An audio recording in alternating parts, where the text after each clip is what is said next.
नमस्ते बच्चों। आज हम आपको सुनाएंगे एक गांव की प्यारी कहानी जो सिखाती है पेड़ पौधों से प्यार करना। तो चलिए शुरू करते हैं। एक छोटे से गांव में बूढ़ी अम्मा अकेली रहती थीं। उनके घर के सामने एक बड़ा पुराना पीपल का पेड़ था। तू बहुत अच्छा है बेटा पेड़। दिन भर छांव देता है, हवा देता है। कुछ बच्चे दौड़ते हुए आते हैं। बच्चा, अम्मा, आप रोज इस पुराने पेड़ को पानी क्यों देती हो? अम्मा, बेटा, पेड़ हमारी जिंदगी का सहारा है। इनके बिना कुछ नहीं। बच्चे पेड़ पर पत्थर मारते हैं। बच्चा, इससे कुछ नहीं होता अम्मा, इसे काट देना चाहिए। अम्मा हंसते हुए, ना बेटा ना, हर पेड़ में जान होती है। ये हमें फल, छांव और हवा देता है। बच्चों ने अम्मा की बात अनसुनी कर दी और चले गए। बादल, तेज आंधी, घर गिरने लगते हैं। तेज हवा की आवाज। अचानक गांव में जोरदार आंधी आई।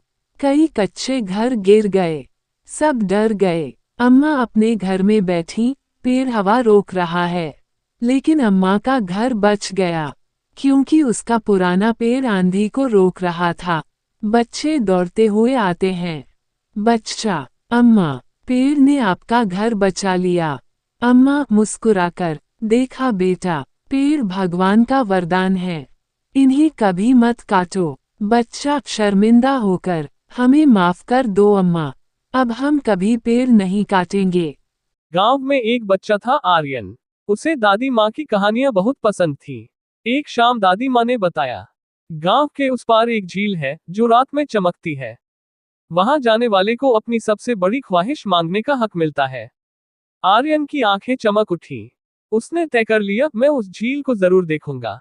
अगली रात जब सब सो गए, आर्यन चुपके से झील की तरफ निकल पड़ा। रास्ते में झाड़ियां सरसराईं, पेड़ हिलने लगे और आसमान में तारे चमकने लगे। झील का पानी नीला नहीं, चमकता हुआ सुनहरा था। तभी पानी पर एक यूनिकॉर्न आए और बोली, आर्यन, जो चाहे मांग ले, लेकिन ध्यान रहे सच्चे दिल से मांगना।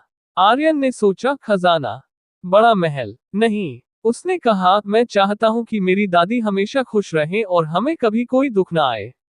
यूनिकॉर्न मुस्कुराए। झील में एक सुनहरी रोशनी फैली। तेरी ईमानदारी और नेक दिली का इनाम तुझे जरूर मिलेगा। अगले दिन गांव में खुशियों की बारिश हुई। सभी बीमार लोग अच्छे हो गए। खेतों में हरियाली आ गई। और दादी माँ ने कहा, देखा बेटा, सच्चा दिल कभी खाली नहीं जाता।